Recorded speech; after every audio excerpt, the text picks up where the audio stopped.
Hey, it's Bill Tromley from Tromley Tool in East Troy, Wisconsin.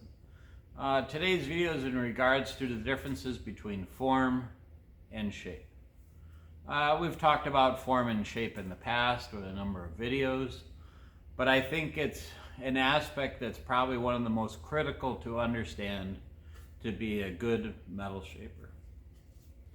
In the past, I had said that form is always secondary to allowing you to develop shape. When the shape is correct, it'll dictate the form. Okay, so but what does that mean? How do you implement that now as a metal shaper? I'll give you an example. This piece here. This is just a sample piece that looks like a fender. This is not the motorcycle fenders. This was just some playing around. Form means to bend the material. It means to bend it open, to bend it closed, to bend it over your knee, to put it in a sheet metal brake, and to bend it. So an example would be is me taking this material and doing this with it. Bend it open, to bend this closed. I can bend it really closed. All I'm doing is I'm changing the form in the material. So I'm altering it in 2 dimensions. To change shape in the material thickness must become altered. So I would be altering it in 3 dimensions. So to add shape in the panel, I'd be stretching it and making it thinner, or I'd be shrinking it and making it thicker. So shape is changing the material thickness, form is bending the material. Why is this beneficial to us? To what benefit does this give us? Well, this fender here is a high crown panel like we discussed in the last video, which consists of us stretching the center and shrinking this edge. And that's what causes this material to come around. Well, in these motorcycle fenders that I made for the Vincent motorcycle, that's how I did it. I stretched this center and I shrunk this edge. Now, one of the things that is becoming more and more, I guess, apparent to me is that I tend to shape differently than a lot of other metal shapers. Meaning that I tend to stretch the center first and I shrink the edge second. A lot of people shrink first and then stretch the center. Why? Why do I do it that way? Well, picture this as the aluminum blank to start for that fender. 7 inches wide, and this is however long, probably 36 inches long. Well, how do I stretch the center? Well, I want to do it with my power hammer. So as an example, this is a 24-inch radius die, meaning that the radius going across the die is 24 inches this way. I want to use the flattest die possible. Why? Minimize tool marking. I just want to stretch with it, but I want it to be this ultra clean result. Well, with this flat panel, I can easily go along, you wouldn't be able to see it well, like that. And by having this in the hammer, I could easily go along and stretch the center. Because this hasn't been bent over yet. So to make the path down the center and stretch it is very efficient, right? What shaping is we're adding a stretch in the center and we're adding a shrink at the edge. It doesn't necessarily matter the sequence. It's not like the material goes, oh, well, if you're going to do it that way, I'm not going to, honor your wishes. So the sequence doesn't necessarily matter to a point. So if I stretch in the center and it allows me to do it in the power hammer in minutes and get a super high surface finish with a low crown die, then it becomes easier. Versus if I took this piece here, and I only shrunk the edge, and now I have to go in here and I have to stretch this. Now all of a sudden, this flat die won't fit, right? It won't sit in there correctly. Let's see if we can get the light right. So how would you do it? Well, to get in there, I need a much higher radius die. Problem with that is that's where all of a sudden all of your tool marking comes from. The other problem with that is it'll become uncontrollable. And that's because the contact patch on this lower crown die is relatively large. Where if I go to a real sharp die, the contact point is just a small little spot at the very tip of it. Right? So it would become uncontrollable to do that. So that's why I stretch first and I shrink second. But as you'll see like this, as this is getting shrunk, you know, this flange is sticking out like this, and as I shrink this and this comes around, what are some of the problems that you run into? And this is usually why this becomes important. And I'll show you. Let's see. Yeah. Over on my power hammer, over here, I'll take you over by it, is thumbnail dies. These thumbnail dies are the same dies that you would use in a Polmax machine. I have a fender like this. I need to shrink this flange. What happens? This lower edge hits, right? So how do I get it in there? Because I'm governed in a power hammer by a machine that's about 12 inches high from the bottom of my arm down here to this height up here is about 12 inches. So how do I get a fender in like that? It hits what we call the lower sow block, right? And you go, well, easiest thing is don't use a power hammer. Just buy a really super expensive egg-hold machine like this. And use plastic tooling, no mar dies.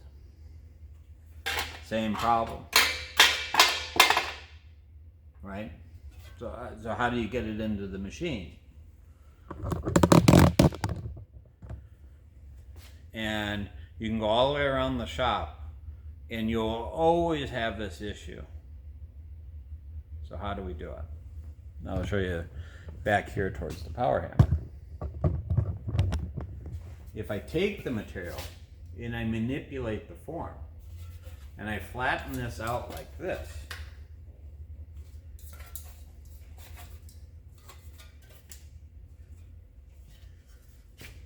what happens?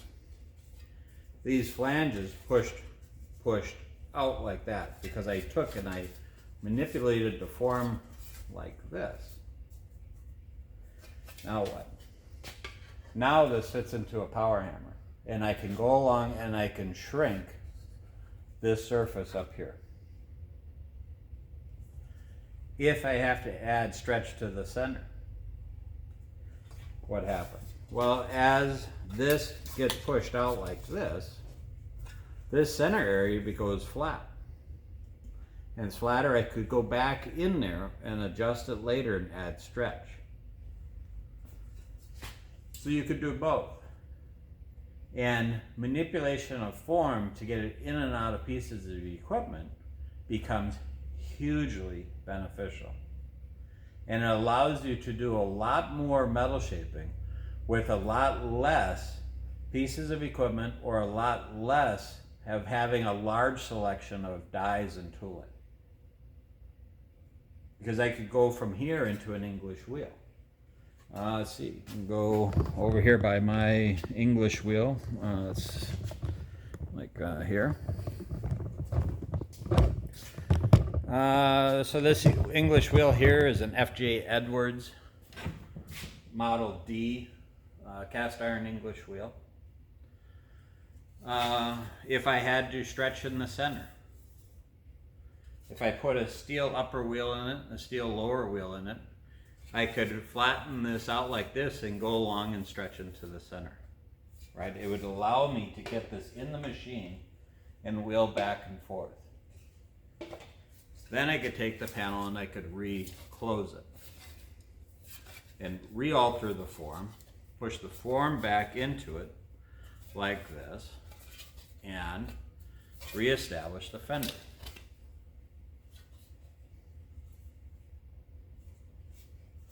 What's another way of putting in form? Another way of putting in form is with this setup here.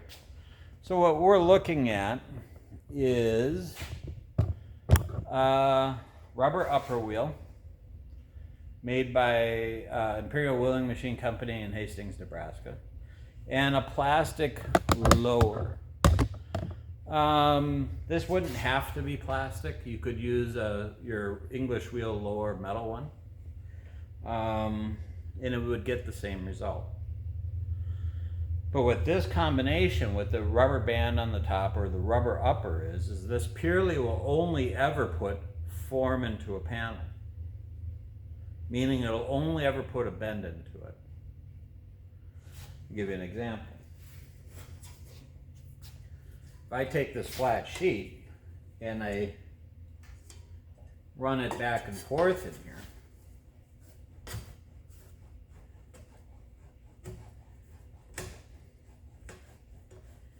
you can see now how easily this is bending this, right? It's only a few passes, but it purely is changing the form in the material because it's still straight this way, right? So it's purely just being bent. There is no material thickness change that occurred with this, so no shape occurred, only form. If you had only an English wheel and a wood stump, and you were tuck shrinking this edge, and you blocked out the center, and you wanted to clean up this form, which is rather inconsistent, you could do that in here by rolling this back and forth. You could go along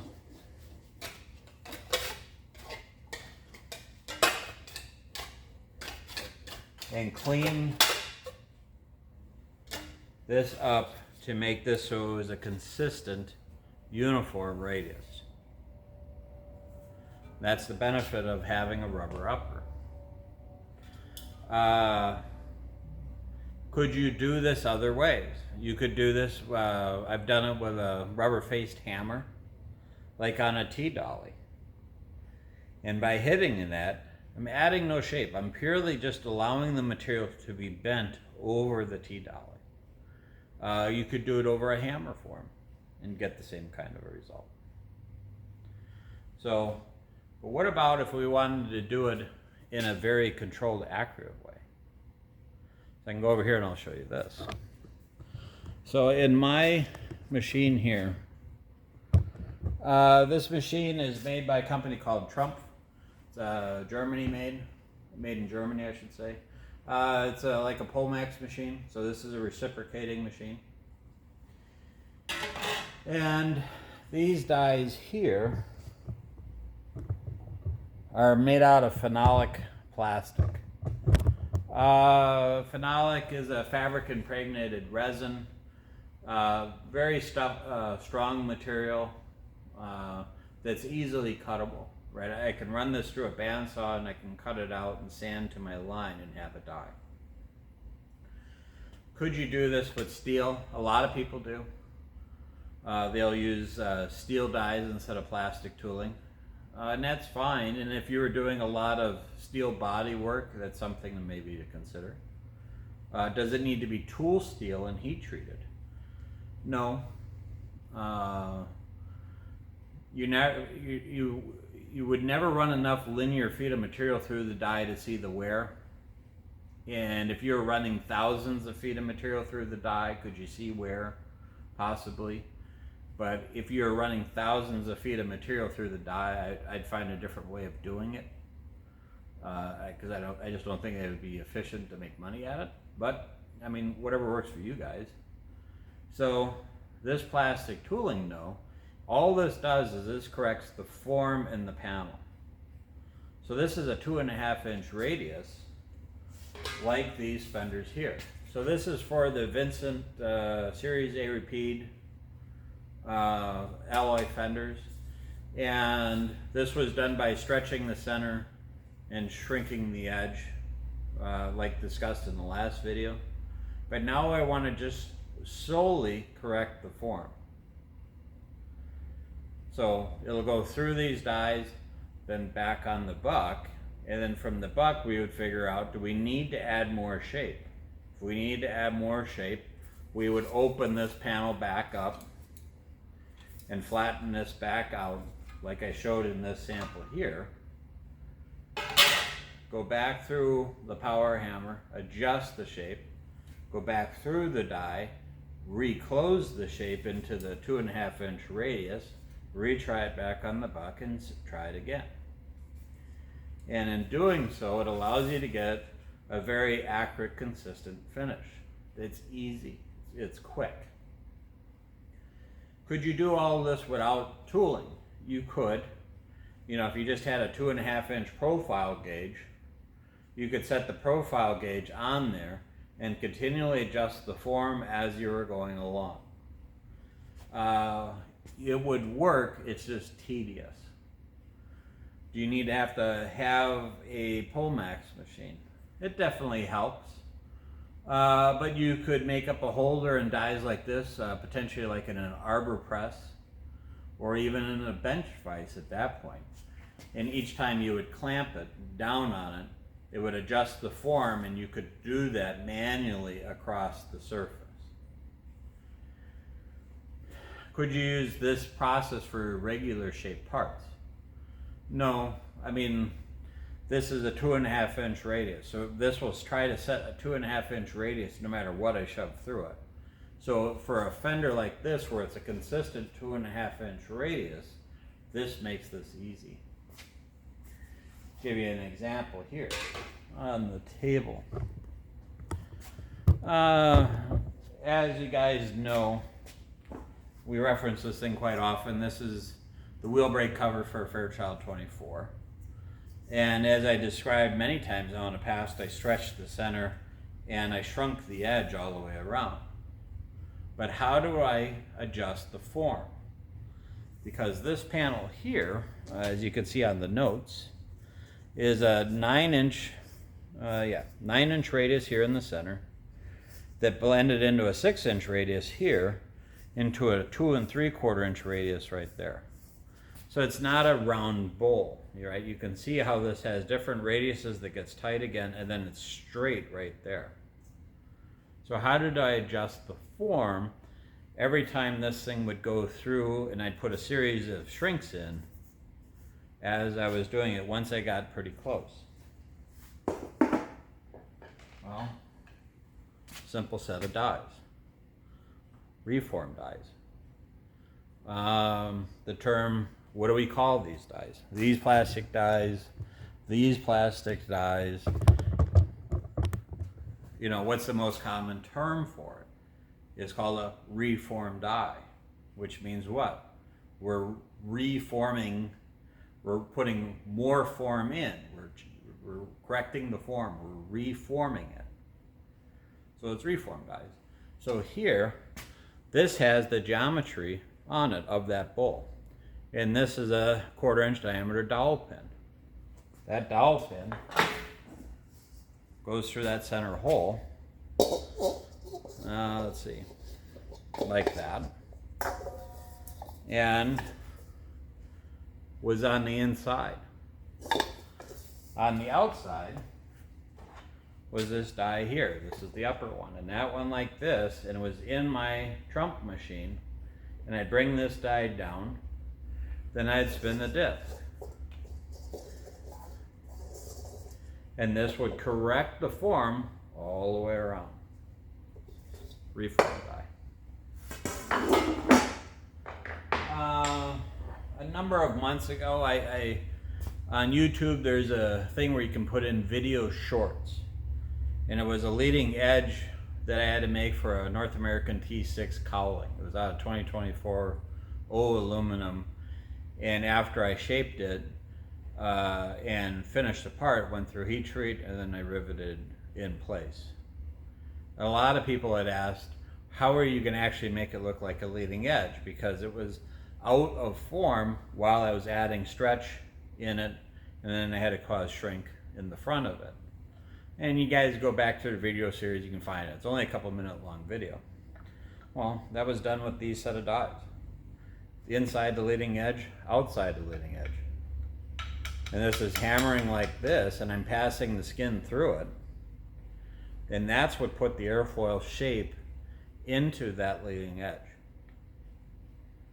The benefit was I passed the leading edge through it, lay it on the cowling. If I needed to adjust the shape, I'd bend the panel, manipulate it, get it through the power hammer, add the shape where needed, kind of close it by hand, rerun it through the set of these dies, and readjust the form.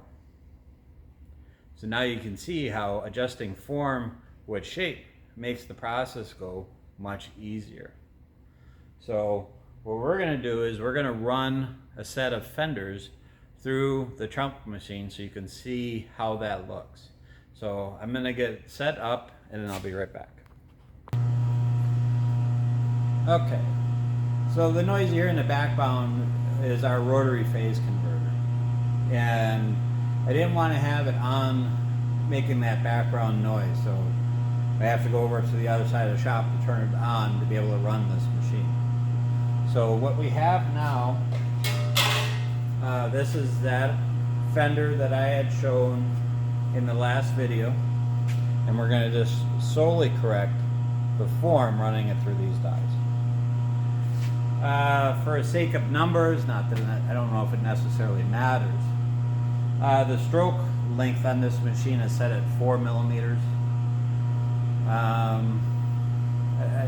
You know, if that's beneficial to some. I can set this machine all the way down to 1 millimeter as far as how much it opens and closes. In the beginning, because the form on this panel is kind of off in all different ways, I run a much larger stroke.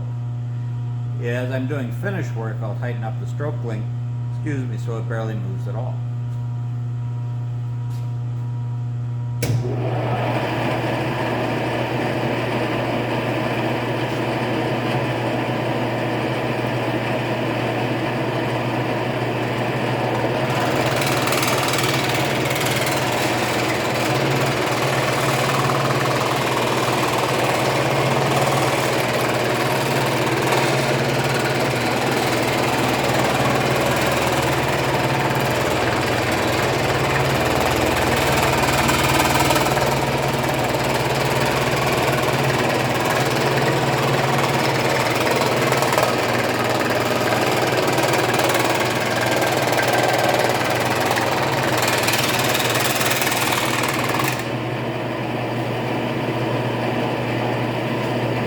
See how the form is much more true now because of it. We'll make a couple more passes in this.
now I'll go turn off the phase converter. I'll be right back.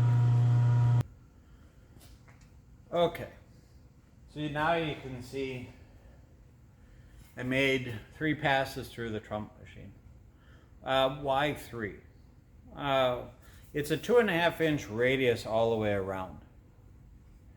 The first pass was down the center, which makes this 2.5 inches. But because of the way the top die is shaped like a U, and it's straight on the sides, it doesn't always hit as hard here at the edge. So by running it through like this, I'm just putting more of a concentration of the 2.5 inch die part right through here along the edge. And I had to do that on both sides. Not that big of a deal. So now you can see it's a very consistent looking 2.5 inch radius, and then the radius going this way. So now what? Back on the buck.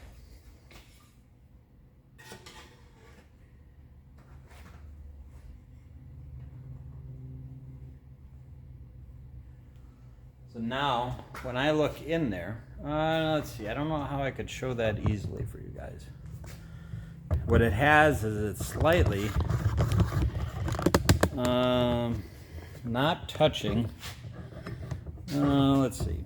Yeah, I guess you're going to have to just kind of take my word for it. So is there a discrepancy in the panel? There is. When I push down right here in the middle, the part's about 1/8 of an inch above the buck surface, meaning that the radius of this fender is too tight. Meaning it's touching here and it's touching there, but not in the center. So how would you adjust that? If I stretched this edge and plenished it, this half round would open like this, and it would sit down further on the buck. Okay. So how do I stretch it? Can I get it back in the machine? Maybe. But I could also take the panel back out of form. And to give you an example, would be just like what I did with this one here, and just by opening this back up,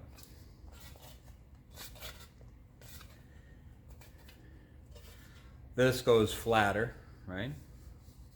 I could go along and I could easily stretch that, run it through the trump machine, and reclose this. And I'm only showing this because this material is real soft.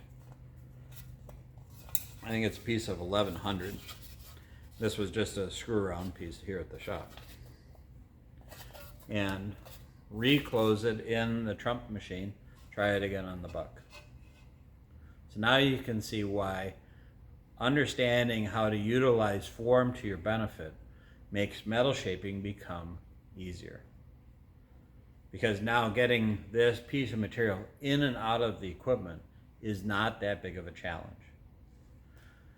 once you wrap your head around it. You want to freak out customers, take their fender and go like this and flatten it out. I've done this a number of times. I had a set of wingtips in here once off of Taylorcraft, I think it was. And I took the wingtips and I did that to it while he was standing there. I thought the guy was going to wet his pants. Because most people look at that and go, it's unsalvageable, non-fixable. But it is, right? They've been manipulating the form on this panel throughout this whole video. If I take here and I set this down on the tabletop like this and I just purely open this, reverts back mostly into a fender effortlessly. So remember, form is secondary to allowing you to develop the shape. Meaning, adjust the form, whatever it needs, to allow you to get it in and out of the piece of equipment. When the shape is correct, meaning when the material thickness in this part is the correct thickness along the piece that it needs, it dictates the form. And by utilizing that aspect, all of a sudden, it did for me is all of a sudden it took and catapulted my metal shaping capability tremendously. Would I do manipulation like this on a low crown panel, like a door skin? No. Why? Not needed. Straightening out this stuff, if it is a low crown panel, can become a very big challenge. Best thing to do is practice with it and give it a shot. And don't be afraid of manipulating the form. In the beginning, when you're new to metal shaping, we tend to want to preserve the form in the panel at all costs, all in compromising the shaping process because of it.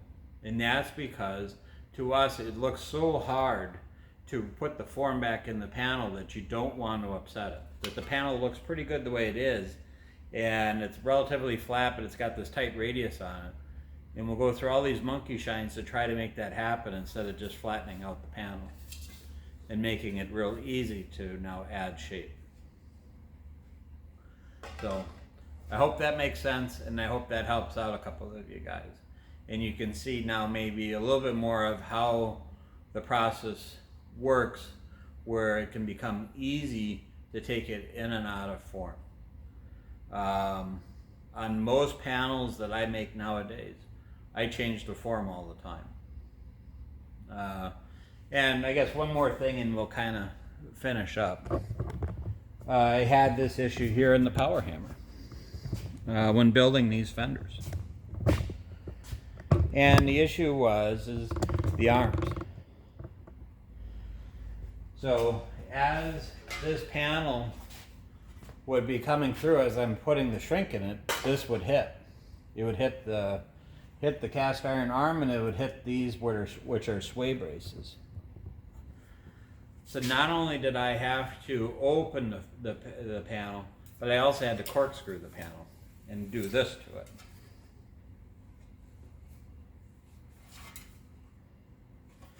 And by doing so, if you look on this side, this was up out of the way so it wouldn't be hitting the arm.